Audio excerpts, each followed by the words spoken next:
Hello, welcome to Clash of the Rams, the sports talk show. I'm your host, Jeremy Hayes. Along with me, we have Mike McMahon. Good to be back. Ryan Chevalier. Number 7 must be lucky with A-Rod batting it today. Eric Russo. All right, guys, we're going to get started. Our first topic today is opening day in baseball and the start of a new season. So, guys, let's start out with the American League. So, Mike, I'm going to have you start off. What do you think are big stories heading into the American League? Well, the AL is kind of an interesting league this year. When we talk about the NL a little bit later, you'll kind of see how the two are very different this year. Whereas there's no real powerhouse in the AL this year, I don't think. A lot of divisions are really up in the air, especially in the AL East. You know, I could see 4 teams winning the AL East this year, whether it be the Red Sox with their new improved lineup, the Blue Jays with their young improved pitching staff, and then the Orioles are going to hit home runs again. With Chris Davis coming back. So there's a lot of interesting storylines to look at, and I think the year is going to be really competitive. Yeah, and there have been a lot of trades, and this offseason has really even the playing field for the most part. You have Nelson Cruz going to Seattle, so now they're kind of a powerhouse, and then Felix Hernandez staying there. So you have teams that are rejuvenated, and then the Padres, just teams that were once always in the race, but you never expect them to make playoffs. It's going to be a great year and a great season to see some teams just make their way up the ladder this year. Yeah, I think I agree with both the guys. There isn't one team that you look at and say, that's the team to beat like we have in recent years with Detroit or some of those teams that had great powerhouse offenses and pitching staffs. I don't think there's any team that really has that. The Red Sox have what could be one of their best offenses, their best lineup in a long time, but their pitching staff isn't great. And then you look around at other teams that have good pitching staffs, they don't necessarily have a good offense. So I think it's going to be a great season in that way, like Mike said, to see all these different teams kind of battle for position, and especially in the AL East, I think any team can win it. Other than Tampa Bay, I think any of those 4 teams are very capable of winning the division, and I think it's going to make for great drama down the stretch. I'm glad you brought up the AL Central too, because we talked about, you said the Tigers have always been the favorite. This year, I think the AL Central is going to be one of the most interesting divisions to watch, because just about a lot of the bottom feeders got a lot better. You look at the White Sox, when they went out and they got Samardzija, they still have Chris Sale, who is hurt right now, is dealing with foot issues, but that shouldn't be a long-term thing. And then their lineup is still, they got Jose Abreu, they got Adam LaRoche. They're going to mash, they're going to hit really well, and they're going to give people some problems. But then the other team that everyone's high on is the Indians. Terry Francona's done a really good job down there, and they've picked up a lot of players, and they've picked up a lot of ammunition, and they got good young pitching. So, I personally think that the Indians are the team to watch out for in the Central, but there's 3 or 4 teams that could win that. Yeah, and I picked Kansas City to win that division, kind of going off their success last year. I know Mike gave me some crap about that before the show, but you can go with them.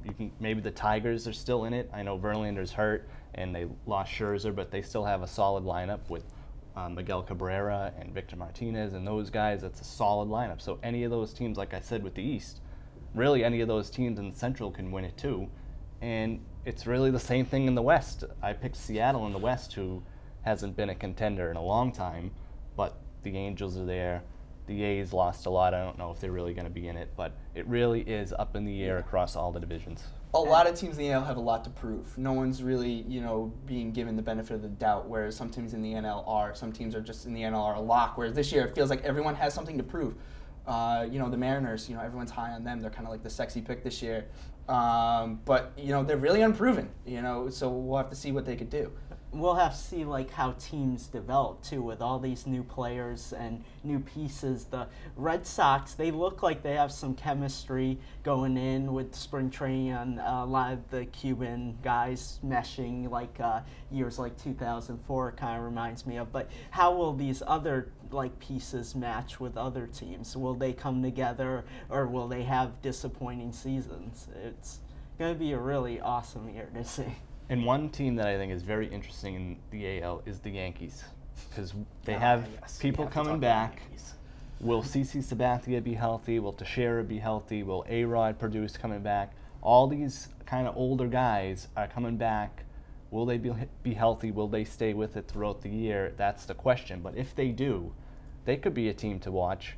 I picked them to go to the ALCS. I think it's a little bit of a crazy pick, but if they stay healthy, they could be a dangerous team with Well, that lineup. yeah. Well, the funniest part is, the classic saying is if they stay healthy. That's like my favorite term this time of year, because if anyone stays healthy, any team could pretty much be good. There's only a handful of teams that wouldn't be good if they stayed healthy. The Yankees, though, whether they're in it or not in the end, in August, let's say they have their projected starting 9 out there from the beginning of the season, whether they're in it or not, they could be in 4th place. But if they put their full team together in August, they all get healthy at the end of the year, that's not a team I want to play if I'm in 1st or 2nd in the division going for a wild card. Because that team, with the roster they have, if they're all healthy, and if Tanaka's on the mound, that is not a team I want to have to play in a game I have to win. Yeah, it's interesting going in, before we go on to the National League, that we were talking about how there aren't any powerhouses, but then we mentioned the Yankees last, who are kind of known to be that powerhouse. In the past 2 years, they've been honestly terrible. But I mean, I think it's going to be interesting to see, too. I think they can be a threat down the road, and nobody's really talking about them this year. Yeah, it's going to be very interesting to see, because that rotation can be very good with Sabathia, with Tanaka, with Pineda. If he comes back. And did you ever think we would ever see Alex Rodriguez be a little underrated coming into the year? We'll have to see how he does this year. I think he is. I think he can surprise a lot of people. It's going to be interesting. But we're going to move on to the National League now. National League's very interesting this year. A lot of teams that people are a little high on, like the Nationals, other teams that people are kind of dropping off the map. So I'm going to start with you, Eric. What do you think we're going to look for in the NL? Oh, I like Washington. I think they're the best team by far on paper going into the season. That rotation is absolutely stacked. They bring in Scherzer, they have Strasburg, they have Zimmerman, Gio Gonzalez. I mean, just go down the line. And then, of course, they have Bryce Harper in the lineup and a number of other young guys, Ian Desmond in that lineup. It's just really a star-studded team that really hasn't made that step in recent years that I thought they would. I think I picked them to go to the World Series last year. I thought last year would be that time for them to elevate themselves. But I think this year, after a couple years of establishing themselves, this might be the year because, like we said in the AL, other than the Nationals, I don't really see a team emerging that's really going to challenge them along the way. And yeah, the Nationals are probably going to be dominant with their pitching this year. You also just have the Cardinals. They're always consistent. They made a few nice moves this offseason. I believe they got Hayward, if I remember right, and that's a good move for them. It was one of the best offseason moves. So overall, you also have the teams like the Padres building, getting Upton and other pieces. So it's going to be a really strong West. It's going to be definitely a sight to see. And I mean, I think almost the National League is playing out as a better division than the American League right now. Yeah, I think Chevy really hit it on the head where the good teams in the NL got better and the bad teams in the NL got better. The Cubs and the Padres are two of the biggest storylines from the offseason. The Padres went out. They got Justin Upton, and now, as of yesterday, Melvin Upton Jr., his brother. They got Craig Kimbrell, who's the best closer in baseball. They got James Shields. They got Will Myers, who's still a top prospect. And they got Matt Kemp. They're instantly a contender in the NL West. The Cardinals went out. They got Jason Hayward. He's going to be great in right field. They had a tragic loss with Oscar Taveras passing away last October. So they got better. But every team in the NL has a powerhouse. Every team has a favorite. The Dodgers in the West, they're still not a team to be messed with. The Cardinals in the Central, they're a powerhouse. They could go the whole way. And in the East, there's the Nationals. With the Nationals, the only problem I have is the NL East is not a very good division this year, and it is tough to flip the switch in the postseason. So yeah, they'll cruise to an NL East title. They'll win the division, but it's tough to flip the switch when you get to October, and I don't see them being able to do that. Before we end the segment, I have to ask, we haven't brought up the defending champions, the San Francisco Giants. So I mean, do you guys think they're just dropping off the map this year in their division? Because they have the Padres and the Dodgers to deal with. It is an odd year, so that doesn't bode well for them because they've won in even years the last 3 times they've won. But seriously, with Pablo Sandoval leaving, that kind of left a bad taste in everyone's mouth out there. I think losing him, he's kind of the heart and soul of that lineup. And I don't know, you don't feel the same vibe from them this season coming in.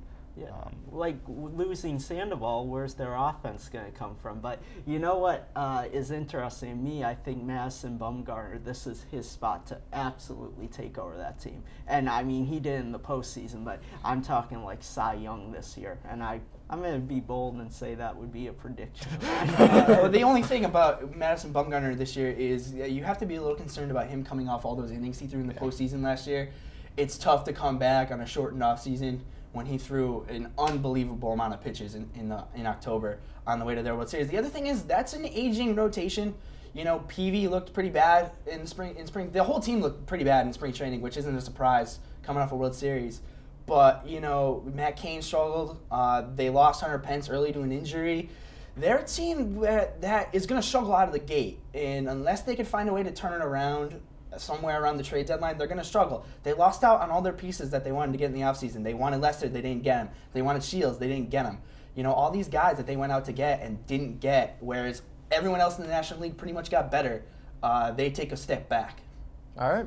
And I think we're all going to get to enjoy baseball being back now, so that's pretty good. Opening day, too. We're missing it right now as we're recording the show, but... Pedroia. I know. We know Pedroia got a home run, so that's good.